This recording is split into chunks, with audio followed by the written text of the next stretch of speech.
नमस्कार, पारुल के पन्नों में आपका स्वागत है। आज हम बात करेंगे यूजीसी नेट के लगे सिलेबस में जो यूनिट 8 है नाटक के बारे में। अंधा युग है ना, अंधा युग हम पढ़ेंगे, इसका भाग 1 है। चलिए पढ़ते हैं। अंधा युग धर्मवीर भारती का नाटक है ना। तो धर्मवीर भारती का जन्म 25 सितंबर 1926 को इलाहाबाद में हुआ था। तो इनका जन्म 1926 में हुआ था इलाहाबाद में। इलाहाबाद में ही उच्च शिक्षा पाई। विद्यार्थी जीवन से ही पत्रकारिता में संलग्न रहे और अध्यापन का कार्य भी किया है ना। परिमल संस्था के साथ उनकी सक्रिय भागीदारी रही। बाद में फिर धर्मयुग जो पत्रिका थी है ना, तो धर्मयुग आप पत्रिका ऐसे याद करेंगे कि अंधा युग इनका नाटक है। अंधा युग नाटक सबको पता है कि धर्मवीर भारती का है ना। अंधा युग तो धर्म युग आप याद कर लेंगे कि धर्म युग के नाम से इनकी पत्रिका थी है ना। तो अंधा युग नाटक है और धर्म युग पत्रिका है के संपादन के रूप में विशिष्ट उपस्थिति बनाई है ना। उनकी कविता संग्रह है ठंडा लोहा 1952 है ना। 7 गीत वर्ष 1959, कनुप्रिया 1959, सपना अभी भी 1993, कुछ कविताएं 1998, आगतन और 1999 और मेरी वाणी गैरिक वासना है ना, ये 1999। इनका प्रमुख नाटक है अंधा युग 1954।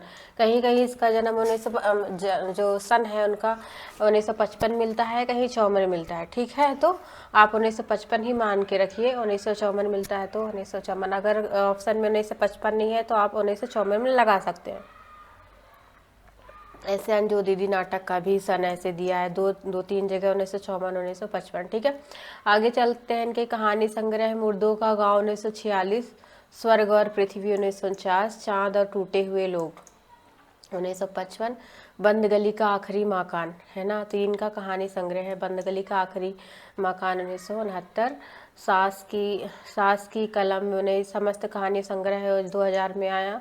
उनके उपन्यास है गुनाहों का देवता, बहुत ही अच्छा उपन्यास है जो इलाहाबाद की पृष्ठभूमि पर लिखा गया है। गुनाहों का देवता 1949, सूरज का 7वां घोड़ा 1952, 11 सपनों का देश है ना, प्रारंभ व समापन 1960। ठीक है, तो 3 उपन्यास इनके हैं। निबंध है ठेले पर हिमालय, पश्यंती, कहनी अकहनी, कुछ चेहरे कुछ चिंतन 1995, शब्दिता 97 है ना, रिपोर्टिंग युद्ध यात्रा 1972, मुक्त क्षेत्र युद्ध क्षेत्र 73, साहित्य विचार और स्मृति। आगे चलते हैं। इनका प्रमुख जो 1972 में भारत सरकार ने पद्मश्री से अलंकृत किया, तो धर्मवीर भारती को पद्मश्री पुरस्कार मिला है 1972 में। ठीक है, संगीत नाट्य अकादमी के सर्वश्रेष्ठ नाटककार का सम्मान इनको प्राप्त है ना।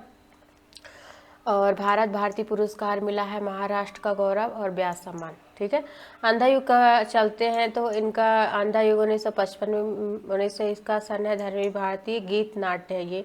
तो अंधा युग कैसा नाटक है? गीत नाट्य है, 5 अंक है इसमें। ठीक है, अंधा युग में 5 अंक है और यह नाटक महाभारत के 8वें दिन की संध्या है ना। पीछे जब मैंने पेपर दिया था, अभी नहीं 2-4 साल पहले की बात है, 2017, 18, 19 में जो भी पेपर आते थे तो उसमें 19 में पेपर आया था कि महाभारत के 8वें दिन की कथा है। बहुत सारे लोगों ने गलत किया था।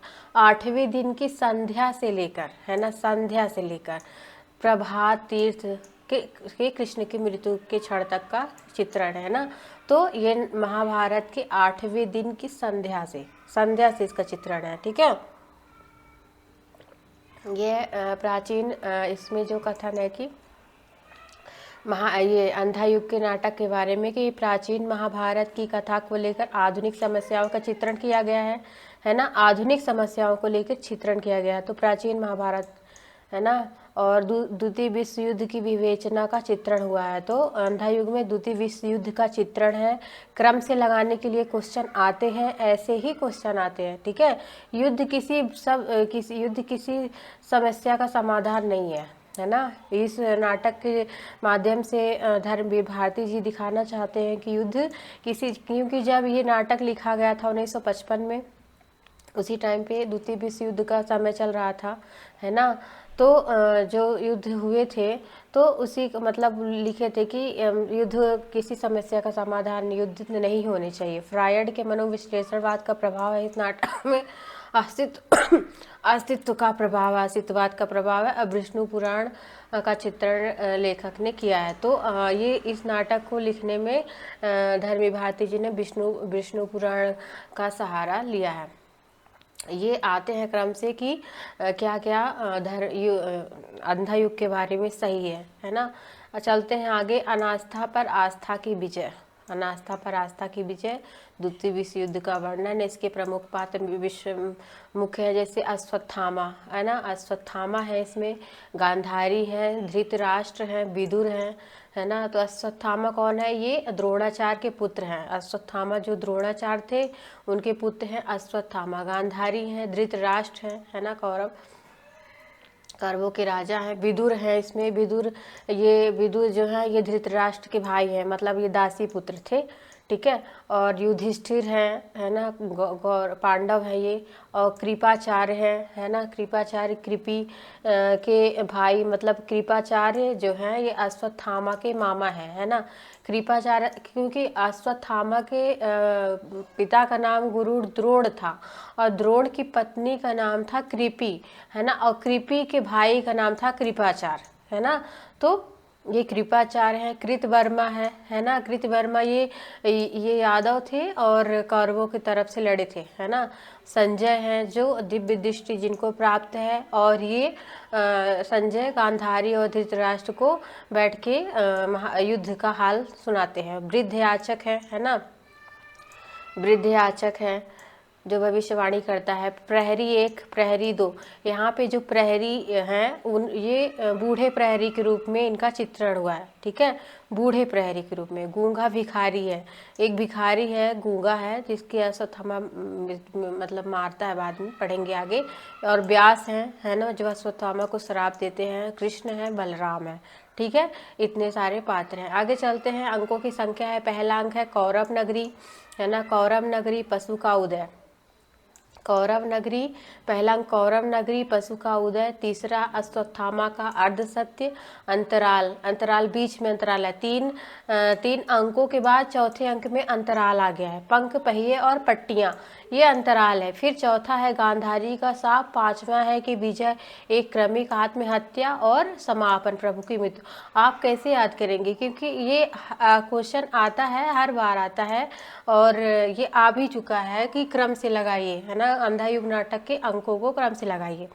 तो कैसे याद करेंगे कि कौरव आए फिर पशु आए, ऐसे याद करिए। कौरव आए, पशु आए, फिर अर्ध सत्य हुआ। जब कौरव आए तो पशु आए तो उनका अर्ध सत्य पता चला, ऐसे याद करिए। कौरव आए और पशु तो उनका अर्ध सत्य पता चला।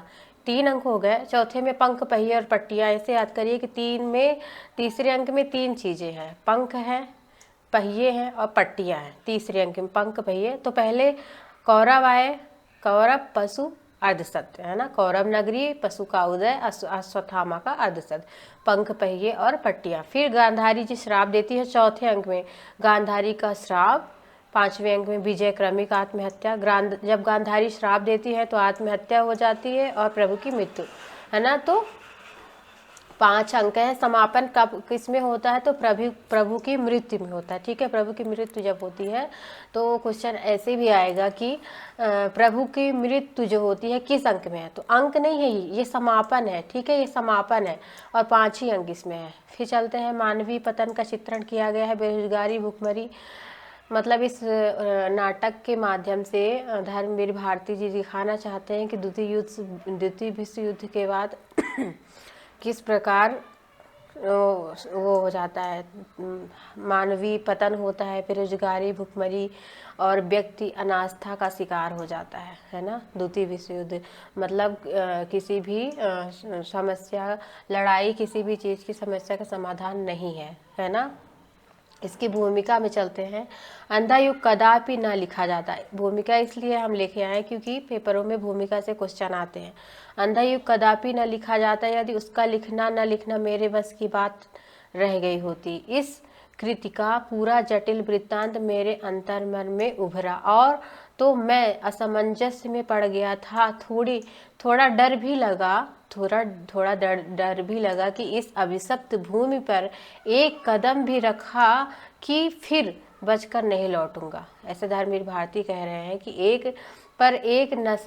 एक नशा होता है अंधकार की गरजती महासागर की चुनौती को, है ना। एक नशा होता है अंधकार के गरजती महासागर की चुनौती को स्वीकार करने का, पर्वत कर लहरों से खाली हाथ जूझने का, अनुमापी गहराई से उतरने का, और फिर अपने को सारे खतरों में डालकर आस्था के प्रकाश में सत्य की मर्यादा के कुछ कणों को बटोर कर बचाकर धरातल पर, है ना, धरातल पर ले जाने तक उसे नशे में इतनी गहरी वेदना, तीखा सुख घुला मिला होता है। तो ये यहाँ तक है। फिर आगे चलते हैं। भूमिका ये है कि एक स्थल पर आक्रमण का डर छूट गया, है ना।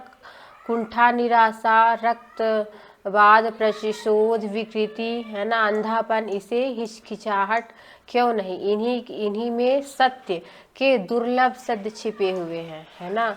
हम न मारे मेरी है राम, हम न मरी है राम, ये इसका कथन है। कहिए तो भिन्न न भिन्न, दो चीज़ें अपनी भूमिका में उन्होंने लिखे हैं कि हम न मरी है राम, कहिए भिन्न न भिन्न। निर्देश में आगे चलते हैं कि इस दृश्य काव्य में, है ना, इस दृश्य काव्य में समस्याओं को उठाया गया है। किन समस्याओं को, आगे चलते हैं। उनके सकल निर्वाह है। महाभारत के उत्तरार्ध घटनाओं का आश्रय लिया गया है। एक होता है उत्तरार्ध, एक होता है पूर्वार्ध। उत्तरार्ध मतलब पहले, पूर्वार्ध मतलब पहले, उत्तरार्ध मतलब बाद में, है ना। तो जो पहले की घटना है उत्तरार्ध का सहारा लिया गया है, इम्पोर्टेंट है। उत्तरार्ध का सहारा लिया गया है। अधिकतर कथा वस्तु प्रख्यात है, केवल कुछ ही तत्व उत्पाद्य हैं, कुछ स्वकल्प पात्र, स्वकल्पित घटनाएं हैं, ठीक है। दृश्य परिवर्तन या अंक परिवर्तन की समस्या, है ना। दृश्य परिवर्तन और अंक परिवर्तन की समस्या कथा गायन की योजना है, ठीक है। इस नाटक में क्या क्या है, यह पद्धति लोक नाट्य परंपरा से ली गई है। तो इसमें दृश्य परिवर्तन है और परिवर्तन है, तो ये कहाँ से लिया गया है, लोक नाट्य से लिया गया है। तथा इन जो घटनाएं मंच पर नहीं दी जाती, उनकी सूचना देने वातावरण, है ना, वातावरण की मार्मिकता की ओर गहन बनाने तथा कहानी उसके प्रतीकात्मक अर्थ आन के भी स्पष्ट करने के लिए यह कथा गायन की पद्धति अत्यंत उपयोगी सिद्ध हुई है ना। तो कहने का मतलब है कि जो दृश्य परिवर्तन और अंक परिवर्तन है गाने में, गायन कथा में, तो उसमें लोक नाट्य परंपरा का सहारा मतलब लिया गया है, ठीक है। ये कथा गायन दो होने चाहिए, एक स्त्री गायन, एक पुरुष गायन, है ना। जहाँ चांद बदला वहाँ दूसरे गायन को गायक सूत्र ग्रहण कर लेना चाहिए, है ना। तो दो गायन होने चाहिए। उचित प्रभाव के लिए पंक्तियों को स्त्री और पुरुष में बांट देना चाहिए, है ना। स्त्री और पुरुष में बांट देना चाहिए। गायन के साथ ही अधिक वाद्य यंत्र का प्रयोग किया, मतलब वाद्य यंत्र का प्रयोग नहीं होना चाहिए, है ना। तो वाद्य यंत्र का प्रयोग नहीं होना चाहिए। गायन स्वर ही प्रमुख होना चाहिए, है ना। यह काव्य रंगमंच की दृष्टि में रखना चाहिए, काव्य को रंगमंच की दृष्टि से, है ना। नाटक जो है उसको रंगमंच की दृष्टि से रखना चाहिए। धर्मवीर भारती बोल रहे हैं, इसीलिए इनको रंगमंच के लिए पुरस्कार भी मिला है नाटक के लिए। यह वह उसी मूल के रूप में छापा जा रहा है जो लिखने के बाद इसका रेडियो रूपांतरण भी प्रस्तुत हुआ, है ना। तो अंधा युग नाटक का रेडियो रूपांतरण भी प्रस्तुत हुआ था, जिसके कारण इसके जो संवादों की लय और भाषा मांझने की काफ़ी सहायता मिली, ठीक है।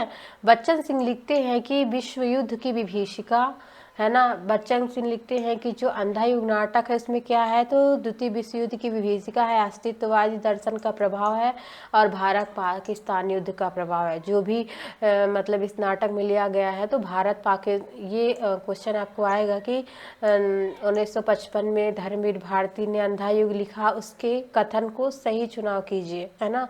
द्वितीय विश्व युद्ध की विभीषिका भारत पाक युग अस्तित्ववाद दर्शन। धृतराष्ट्र कहता है कि आज मुझे भान हुआ ऐसे मेरी व्यक्तित्वताओं के बाहर भी सत्य हुआ करता है। बहुत इंपॉर्टेंट कथन है, ठीक है। तो ये थी भूमिका।